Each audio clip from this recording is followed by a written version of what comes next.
Hello, Hello, sir. How are you? I'm good. How about you? Oh, doing wonderful. Thank you so much. We're so honored to have you on with us today.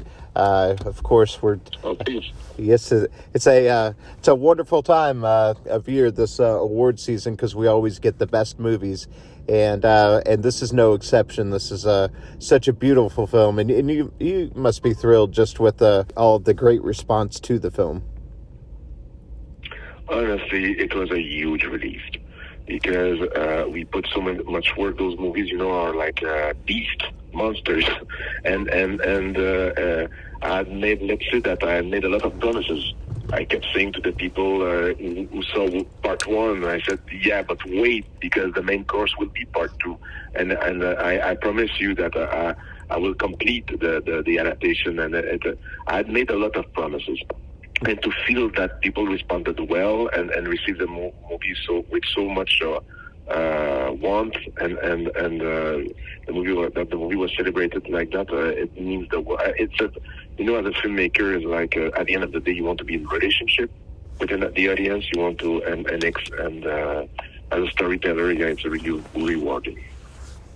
Absolutely. And it's very rare, of course, as we know, for a part two to be even better than part one. But you got to be hearing from a lot of people that we love this one even more. And we love the first one. I think listen, I'm the filmmaker, so it's like I need to rely on the others, people perspective about that. But I would say that for me, the movie was more accomplished than part one. There's something that felt. I think that the movie is better. It's more solid. It's much more muscular and much more cinematic as well.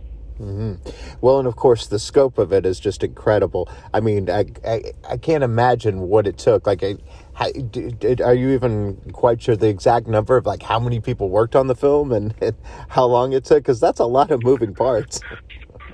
I will say this: there's more people in the end credits than in the village where I was born. It takes a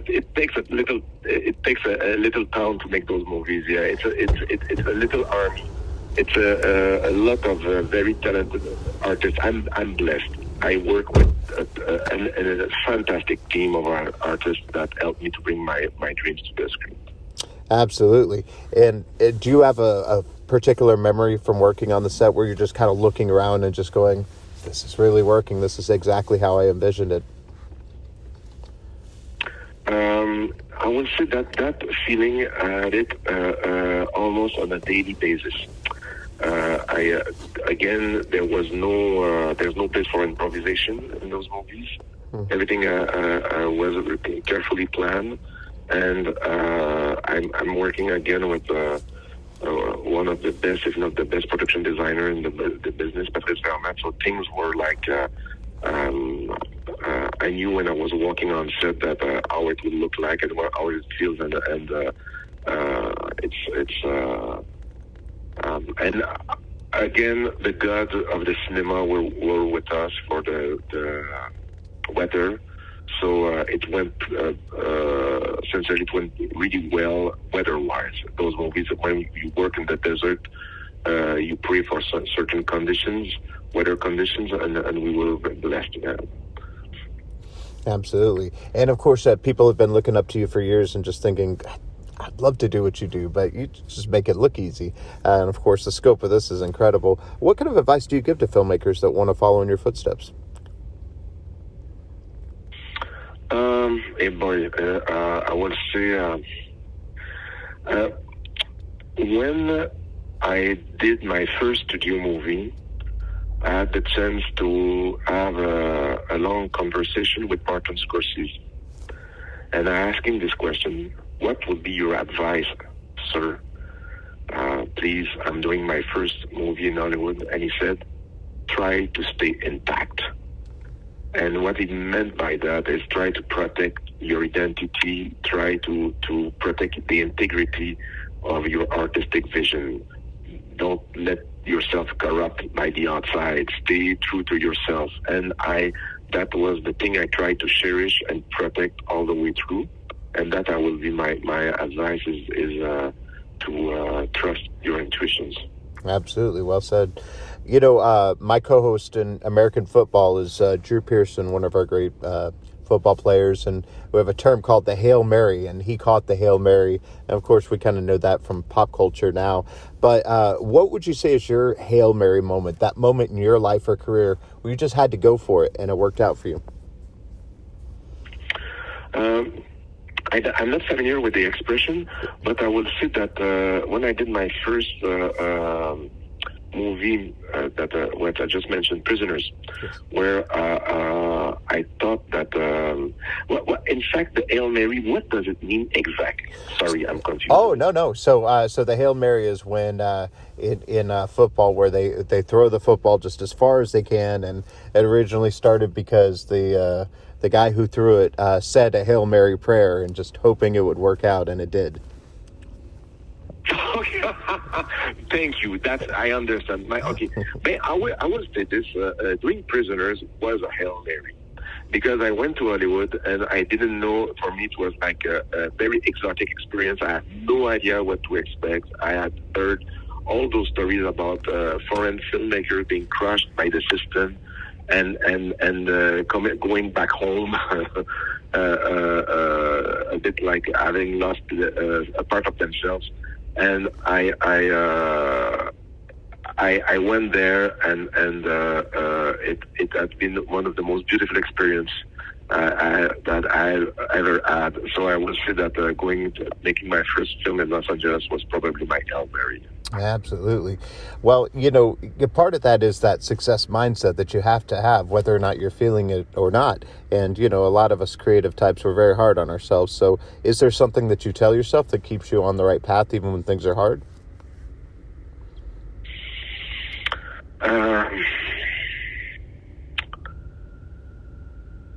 That's a good question. I think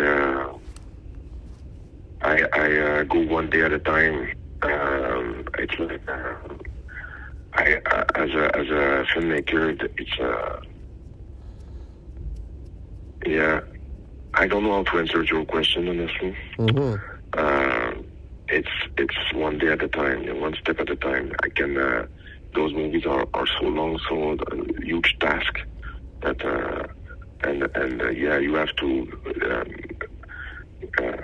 if you want to bring to the screen what you have in your mind, you need to ask the other people around you to be excellent, and you have to lead by experience. You have to lead by example. Yeah. By example, by the example. Thank you. Mm-hmm. I give the best of myself. Yeah, absolutely. You sure do. Well, it has to be a daunting task, especially with something like this. Like you said, the more people in the credits than, in the village that you lived in. So were you ever looking around just on the scope of this thing? Because that's the thing that we all look at and just go, how? I apologize. The line dropped. Can you repeat, please? Sure. Were you ever just looking around the set, just going, what in the world did I get myself into? Listen, every day when you get out of the car and you see several hundred, if not sometimes 1,000 people around you working, several hundred people working, it's like there's a split second where you have to shut how can I say that in English? You have to just absolutely focus and walk to the camera, and it's like I think that I developed quickly in my career the ability to really absolutely being totally focused on what I have to accomplish on the day, and not think about the size or how mad this enterprise is, and it's something that I developed just to focus on the storytelling and not thinking about what it implies in order the amount of work that is required to create what we did. It's like It's in the same time, I never take things for granted, and I'm always absolutely deeply grateful about and being aware of that. This is an incredible privilege to have the chance to have so many people working so hard to bring your dream on screen. And that is something that I keep in my heart on a daily basis, to appreciate the work of everybody around me. Absolutely.